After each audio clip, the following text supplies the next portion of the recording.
Today on the First Time Storytelling a Broadcast, my guest is Shell Phelps. Shell is an HR director and co-founder of Phelps Strategies. Strategies. You have like a word mouthful of words with that. I Shell Phelps. certainly do. All right, That's she's the true. co-founder of Phelps Strategies, where she works as a strategic life coach. She holds a master's degree in counseling psychology and is the author of the Big Bliss Blueprint. She's here to share the story of her first time publishing a self-help book, the Big Bliss Blueprint. Big Bliss It is Blueprint. hard. Say that 3 times fast. You cannot. 100 little thoughts to build positive life changes. It is a beautiful title for a book. So, all right, Shell, welcome to the broadcast. Thanks, Anne, for having me. I'm very honored to be here and share my story.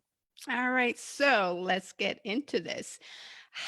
Because I've written and self-published a few books, so I'm just curious, how long in the making was this book? And Okay. then tell us about their journey of writing it, what it's about, and getting it published. Okay. So this is kind of a long journey. I started in 2008, started a totally different book. I got halfway through and decided, oh, I'm not going to put myself out there. I was too scared. I wasn't vulnerable enough. I was like, did I want to throw my hat in the ring? Nope. I was like, I am not ready. So I stopped. So I decided, What was the topic of the book, and why did you feel that way? Like what was framing those feelings? so I felt like I lacked confidence in sharing my story and being vulnerable, and like writing a book is like watching somebody else like open up their mind and like knowing what they're thinking. And it was a self-help book again, but it was, I wasn't ready to be that vulnerable and share it with everybody yet. So I decided, you know what? I'm going to press hold. And I decided I'm going to go back and get my master's degree in counseling psychology and become a therapist. Okay, so let me go get some more confidence, So I did. So I went to private practice and was a therapist for about 5 years. Then I decided, I don't really like diagnosing people. I didn't like labeling people. I feel like I'm pigeonholing people in these, self-diagnosis, and then they were becoming, less than what they could be. Mm. So I didn't want to do that. So then I decided, you know what? I really miss the corporate world. I want to get back into HR because that's what I was doing before. And I thought I would like to go back and help employees and leaders become, happy and more well balanced, because it seems like that was a needed, occupation, and it's something I was good at. And I can bring a lot of my past experience into that arena. So I did. I went back into an HR director role, which I loved, and was in a company that had a really high turnover and had some dysfunction in the leadership and middle management employee teams. Next thing, I was there for about a month, and I had a line out my door. I had built a quick rapport with employees and the leadership team and middle management, and they used to joke, and they're like, "Oh, it's like going to Secretary of State to get a pull tab, and next." And it was like kind of like a speed dating on steroids kind of like situation at work. But I loved it because I was able to help all these employees and managers kind of come together and collaborate and find the middle ground and find solutions. So I started thinking, like, how can I take these strategies that I learned in therapy for everyday people? And I thought, man, I'm sitting here with employees. I'm starting writing all these strategies on sticky notes. So I had like all these sticky notes on my computer. I had sticky notes in my car. I had sticky notes at home. Next thing I know, I had over 100 sticky note collection. And I'm like, well, this is my book. This is the book that I needed to write, that I wanted to write, that I could help everyday people find everyday solutions where they don't have maybe someone to ask at that moment in time, or, they didn't have a resource. And it's just practical information for relationships, communication, love and kindness, taking care of yourself, goal setting, decision making. And at the end, I wrap it all up with words of wisdom. And there are 8 sections of just bite-sized pieces of, getting yourself back on track in a fresh perspective and I try to be very articulate and very craftful in very like small doses of information that you can flip to any page in my book and walk away with something. You don't have to read the whole thing. That's okay. Honestly, I'm not an avid reader of books myself. So ironically, I'm writing a book, but here I am. But I was more focused on being the messenger and not the writer, so much as how can these strategies help everyday people? And Mhm. that's what I wanted to do. So then take us into the writing process. Obviously, you're taking your sticky Oh, yeah. notes. And so are you the type of person that just writes? Are you the type of person that outlines? Oh, yeah. So get us into the process, and how did you overcome the lack of confidence that you had in the past? So what was different about this? Or did those monsters rear their heads and now you just handle them differently? That's a good point. I think I handle them differently. I'm a very strategic thinker by nature, so I used PowerPoint and I started putting sticky notes together and typing them up, and you know, putting them in categories and kind of like filtering them out. Like, how could I, group categories? So if people wanted relationships or if they wanted to focus on communication, how can these specific strategies be aligned so it made sense? You know, so I started putting them into a format, into PowerPoint, and then I was like, oh my gosh, I'm done. Oh my gosh, now what do? I got to actually publish a book. I don't know how to publish a book. I didn't know what to do. So my husband, who was amazing, decided he's going to do some research, and he went on YouTube and found book launchers who were amazing with the process and taught me every step of the way of how grueling editing is, and more editing. You got content editing, you got grammar editing, you got outline editing, you got formatting, you got to pick your cover. There's all these things that I never even thought of. I'm just writing a book, hoping to get it out there. And so it was a really long process. It took about 8 months from the time that I started with the self-publishing company, Book Launchers, and then till when it was actually published on May 27th. There were so many things that I learned, especially toward the end, where you have to promote yourself. You have to, make posts, you have to do videos, and one of the funniest things is it's right in the middle of COVID, right? So I couldn't have a book signing on May 27th. I had to be creative. And they're like, oh, you need to go live on Facebook. I'm like, what?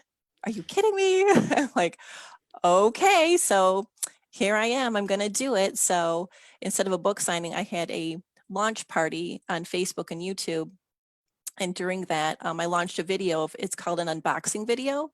And what that is for some of you who don't know, is when you get your book delivered in the mail and you actually get to hold it for the first time. So my adorable son wrapped it up like a present, put it in a bag, and it was blue, and he decorated it so fun. And so he videotaped me opening the book, and it was so fun because I was like, oh my God, I'm actually going to see it. And the anticipation was building because that gift was sitting on the counter all day. And I'm like, really wanted to peek in there to see what it looked like. And so I did the video and I launched the party, and then I wanted to show you what the book looks like. I know it's like in reverse probably when you're going to see it on camera, but when I held it in my hand for the first time, it was like, wow, I actually, did it. I overcome those obstacles that I was so fearful, in 2008, and it wasn't as scary as I thought it was going to be. So I was like, wow, this is amazing. It felt so surreal and so empowering that I overcame those hurdles and went back and found that confidence and found my voice. And I think, anybody can do this. It's just something that when you don't know how to do something, you just have to find someone who does and someone who can help you. And that's what I did. And I was extremely proud of myself because it took me a long time, but it was fun. Yeah, the vast majority of books take a long time to to They write and really pull do. together. And admittedly, I'm doing mine on warp speed, but it's not my first one, and I'm not looking. One of the things that I shed a long time ago was that I needed a perfect product coming out of the door. Like I That's a understand. great point. Yeah, it might not be perfect, but it's not might not also be the final version. Now, granted, I'm doing a lot more like around it that I had ever done for the other book that I published, where it was more therapeutic because it was a series on my life. So whether or not people read it, it was good to write it. Yeah. And I think that's one of the things, not not to discourage anyone from writing a book, but to understand that the book writing process is therapeutic, and the odds of your book being read by, thousands or 10,000s of people are unfortunately slim to none, That's unless you actually do true. have, incredible marketing around it. So, do it and get it out there and get out of your way. So it sounds like your confidence, though, was definitely rooted in the fact that you had seen these things at work in other people, and you had seen them being successful for them. Yes, I was pleasantly surprised the transference from, being in therapy sessions with my clients and transferring those same practices into the business world, and how applicable it was on everyday occurrences. And it just meshed so well. And I was like pleasantly surprised that I was able to test it, live at work, and having the line out my door every day, even when I come back from lunch, or like, hey, can you stay a few more minutes? I'm ready to go, but they're like, I just need 5 more minutes.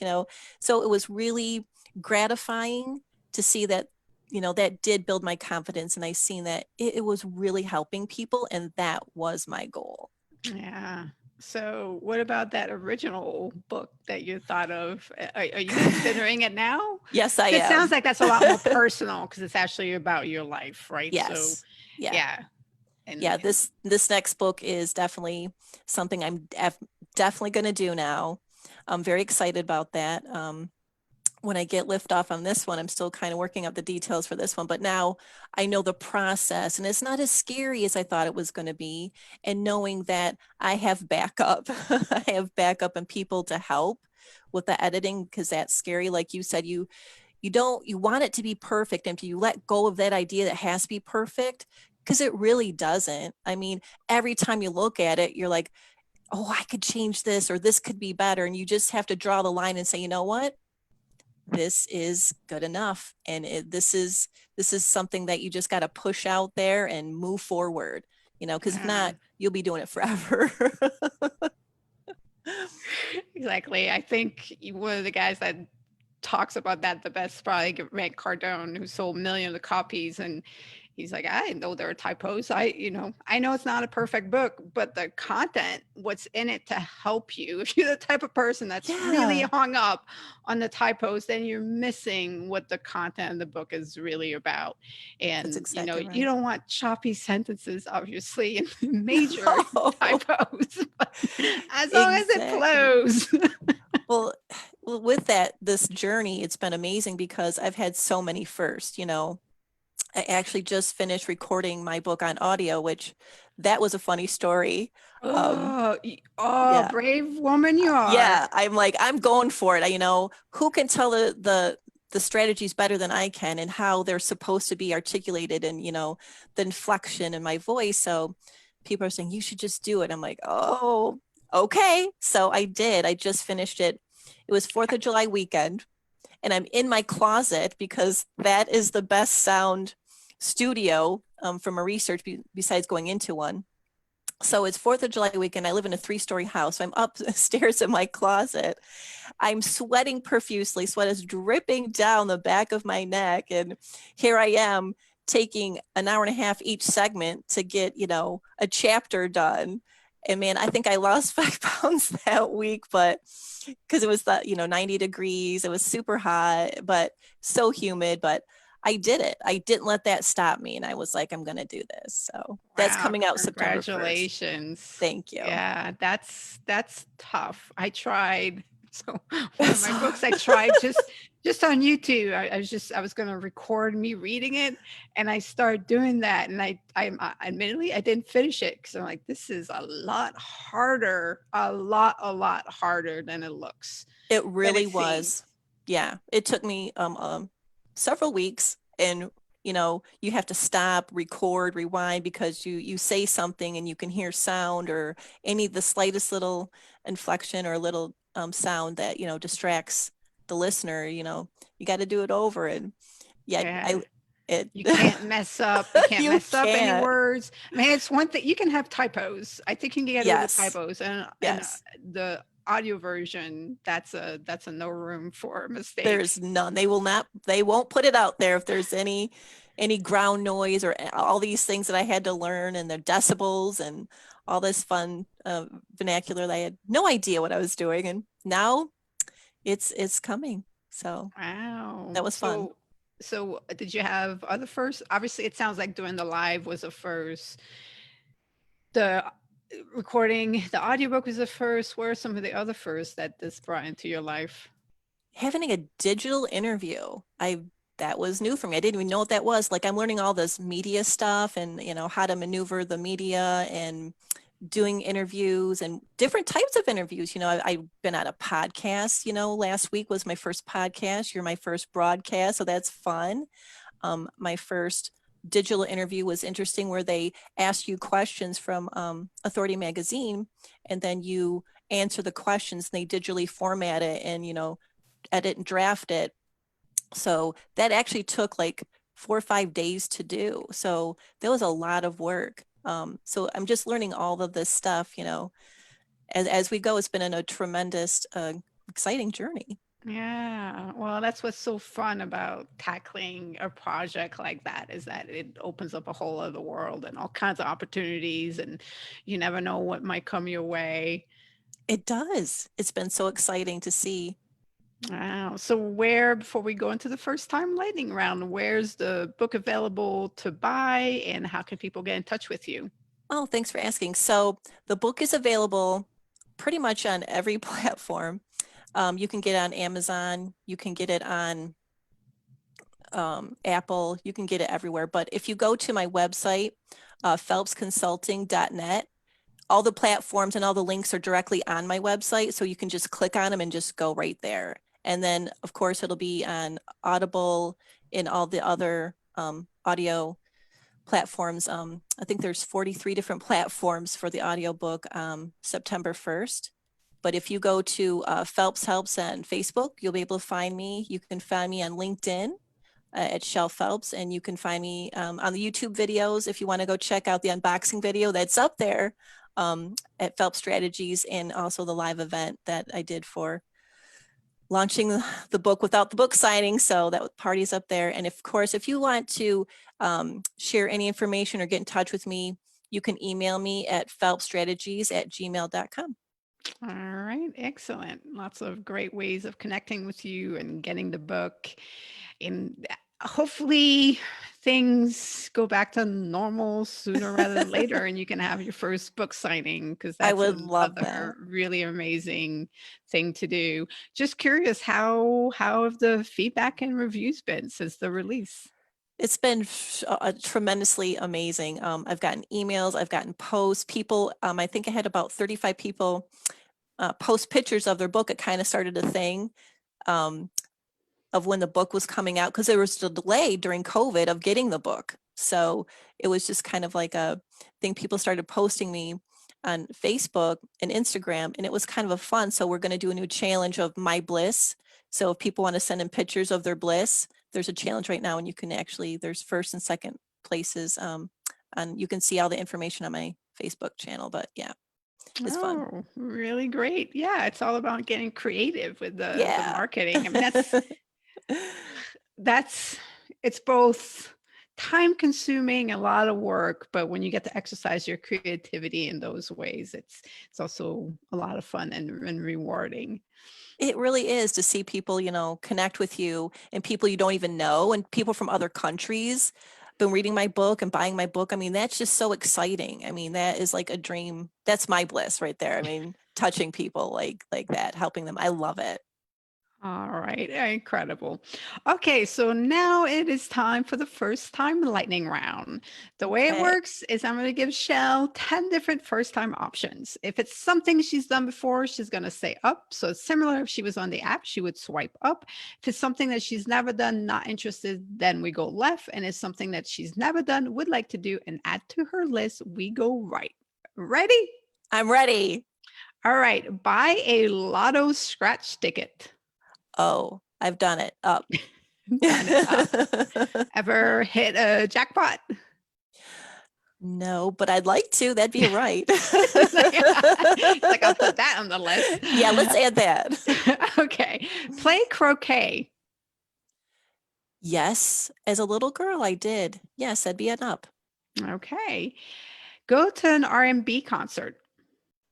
I have not, but I'd love to. Okay, that's a right. That's a right. Climb a tree.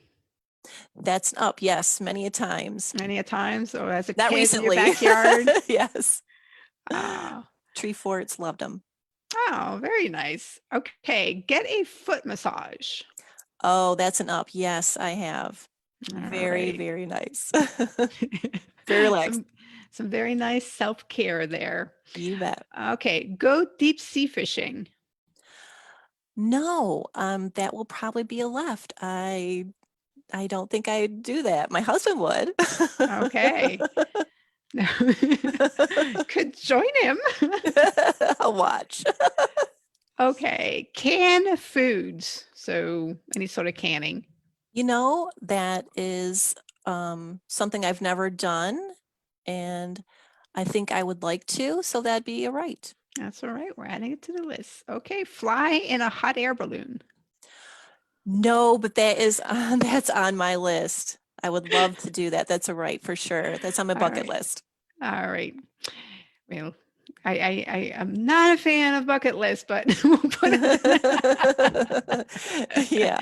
There are two in a distance. It's all about maximizing what Yes. you can do today, and that attracts things to come into your life at a much faster pace. Oh, I'm doing it as fast as I can. All right, next one is take an archaeology tour. So go on an archaeology tour. I have not, but it sounds interesting. I'd go a right. Okay, adding it to the list. Participate in a cleanup. So like an environmental cleanup, beach, park, Yes. street. Yeah, That's an up. that's done an that. up. Okay, do you remember your first time? God, I've done it several times. I did it in Kalamazoo. Ann Arbor, we're going to organize another one. So yeah, I really love the community outreach. Okay, excellent, fabulous. Final question is, how have you been making the best out of the current situation with the pandemic? That's a great question because what I've been trying to do is find so many different avenues to connect with people, whether it's, Zoom calls, texting people more, trying to stay connected, have video chats with my employees, even at work, as an HR director, I give them challenges, photo challenges or videos. What does your Oh, view look like? So they can send in videos. They include their pets, their children, their grandchildren, anything that they want to share about their view from working remote. So it's been a fun exercise, and I think people feel more connected and a little bit more about them personally than they ever would before. So it's been kind of a fun journey. oh, that's really neat. Yeah, that's it's a prime reason why I started the first time storytelling broadcast. And what brought me to that Oh, is that this is a great time to actually connect on a much personal level. And that's a great way of doing it because you're home and you can bring people into your home. Hey, so I got one for you thing you can do with your employees is ask them to like do a show and tell of an object that represent a first oh, time in their lives. okay. Yeah, that'd be fun. Yeah, I would and do that. if they're open to sharing those beyond Yeah. you and your company, I would love to see those. So the little show and tell of a Okay. first time story experience Yeah, with that's an cool because object. We just had an employee who we did with the video thing and the photo thing, and some of our employees are in the UK. And one of the employees sent in a video of his son doing zip lining, and they had the GoPro on his helmet, and you got to see him go through the fastest and longest zip line. And it's just amazing. It was really fun. Yeah, and it's a great way of getting to know people is Yeah. through obviously first time stories, and you Yeah. can tell the story behind it. So Yeah. now, do you share? Do they just go to you? Or you share them amongst all the I employees? share them. I Yeah, share that's them. really It's great. company wide, and I've gotten so much feedback, and people are now giving me ideas of what the next topic would be and what they want to do, and it's just really evolving. It's really cute. It's fun. Yeah, that's awesome. You've been doing that. It's why not? We can be connected through opening up to being vulnerable, and that's going to create a much deeper connection. And because we replace being physically together as a connection and overlook the fact that we're actually not sharing anything of deep meaning with each other. We take the physical connection as that when you can go like really much deeper into your heart and soul and connecting with someone through stories or through like Absolutely. actual details about who they are in their lives. Yeah, I've Yeah. had employees tell me when sometimes I go in the office because I have to do HR stuff and, do HR filing and stuff. But I've had several people come up to me like, man, it's so good to see you. Like, you're a live person and I get to talk to you in person. It's so rare these days. So people do miss that, one-on-one connection and seeing people, live in person. So whatever we can do to connect is something I really aim to try to make sure that we have that in our company. All right. That's really great. Well, Shell, thank you for spending some time with me this morning. I really appreciate that and sharing your story. Well, thanks so much for having me. It's been a pleasure. I really have a lot of fun.